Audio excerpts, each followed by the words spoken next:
Welcome. If you've clicked on this video, you're looking for help with delegating, and that is understandable. Delegating can be tricky, especially in the hybrid world in which we work now, where we don't see each other as often. Have you ever delegated a piece of work and then when you got it back, it wasn't at all what you had in mind? Or have you delegated a piece of work and then been wondering and worrying where it's up to? Or have you just given up and decided it's just quicker and easier to do it yourself, even though it'll take you more time and even though you know you haven't got that much time? Well, if you answered yes to any of those questions, I've made this video especially for you. By the end, you will be able to delegate with confidence, clearly explain to a team member what it is that you would like to have done, and leave them empowered and able to get on with that work. I'm going to share with you 5 steps, simple, actionable advice that if you follow will help you delegate brilliantly and free up that valuable time that we all need. Hello, my name is Helen Bryant. I am a coach and a trainer, and I share lessons and tips in leadership, management and collaboration, and how to thrive in the complex world of work we're in now. So why is delegating in hybrid so tricky? Well, the truth is we don't see each other so often, and there's friction in how we collaborate and communicate as a result of that. So if we think about it, quite often when we are co-located, we often rely on ad hoc ways of communicating. And also as a manager, you can just look across the floor and see what's going on, so you can swoop in if needed. Now, if people are working remotely from you, you have to be much more intentional when you delegate, so that there is a clear understanding of what the task is in hand and what your expectations are behind it. And often it gets lost in translation. And as much as we think we've been clear, we haven't. Another problem people encounter is knowing the boundary between the work that you've given to someone else to do and your involvement in it. And particularly if there is a low level of trust, or you're not confident that the person knows exactly what it is to do or how to do it, there's a tendency to swoop back in and take back control from the person. And at its absolute worst, that can turn into micromanagement, which no team member wants. However, there is such a big opportunity in getting it right. First, and importantly, it's going to free you up time to work on the important and high value activities that you need to do. But secondly, delegating is a brilliant opportunity to build the skills of your team around you. So building the capability of your team. And in this day and age, when the great resignation is rife, people are really looking for job roles that challenge them, help them learn new skills and have new experiences. So the more you can deliver that for people, the better. So what are the 5 steps to delegating effectively? Well, the first step is working out what you need to delegate. And the important thing here to remember, it's about prioritization, grouping up similar tasks and knowing who does what on them. And I think using this 4-box matrix, which looks at urgency and importance, is one of the easiest ways of doing this. Okay, so let's look at it. It's divided by high importance to low importance, top to bottom, and urgent to non-urgent, right to left. So the first box that we're interested in is high importance and urgent. This is your domain. This is you. You do this. This is work that will be adding value, but it is obviously important to the organization in which you work, and as a consequence needs your personal touch. So the second box is high importance, but not as urgent. So the thing you have on your side here is time to plan.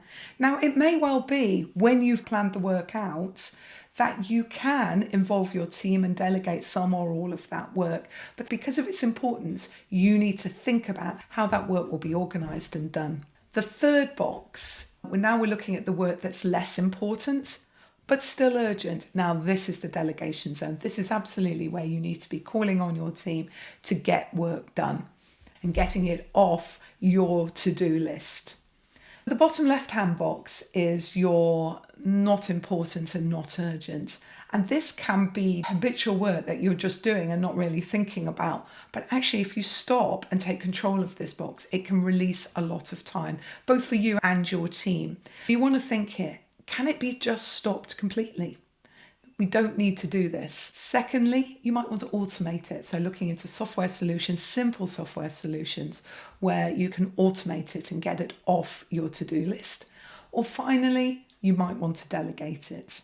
But definitely this is not where you want to be spending your time. So this matrix helps you plan out what the work is and its level of importance, and as a consequence, who will be doing it. So you've got things that you need delegating. The next thing to do, step 2, is to think about who you are delegating it to before you go and have this conversation. The key thing to think about here is what is the level of experience of the person you're intending to delegate this to, because this will help you in the planning of your brief.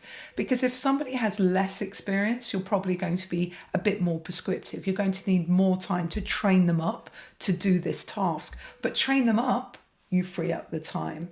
Or somebody maybe have loads of experience, completely know how to do this, and it really is an issue of briefing and letting them crack on with the job.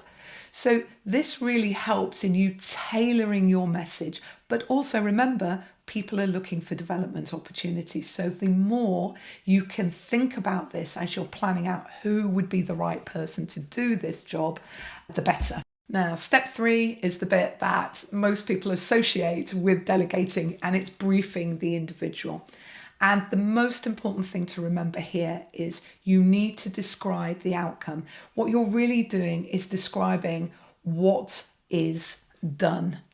Actually, what people do is describe how they want something done, with never really describing what's the end game. What would a good job look like? You can help yourself here using phrases like, my expectations are, or for me, a good job on this would be, and then bringing it to life, describing what it would look like. So you're not telling them how to do it, you're describing what you want done. Another important point to share with a person is the context. This is valuable in telling people why they're doing this piece of work, perhaps how it connects to other pieces of work, who the audience is, who the customers are, how it gets used. Any context like this can really help people focus on the most important parts within this task that you're. Another thing to be really clear on, do not miss this out, are the specifics around timings. So include milestones. If it's a bigger project, when do you want this work done? And in hybrid, it's really important to share who are the stakeholders.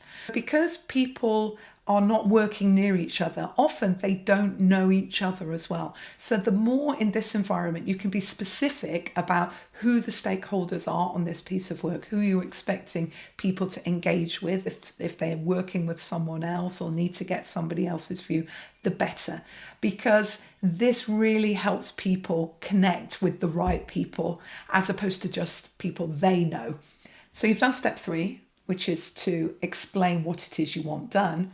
Step 4 is to have a conversation about the work. So this is where you have the opportunity to talk about and let them talk about how they see the work being done, where they think they need help. It's a step where you're checking their understanding and their motivation. It's where the two of you are coming together. So if somebody is very experienced, you'll find if you then ask them, so how do you feel about this? What do you see as the first steps? They just start reeling off an action plan. They're really comfortable. That in turn gives you confidence. Somebody who's less experienced, you might find out, what's your experience in doing this? Have you done anything like this before? So don't assume they know nothing, but after that, it will allow you to work out what kind of coaching and support they will need in order to do a really great job for you. This conversation is so enlightening and so engaging for both of you. And it's often missed in that people take it as I told them what to do and then finish very quickly. But that's why I've pulled it out as a step in its own right. It really is the two-way linking of this piece of work between you. At the end, make sure that you agree what is the next step. What is the first thing that you expect to see?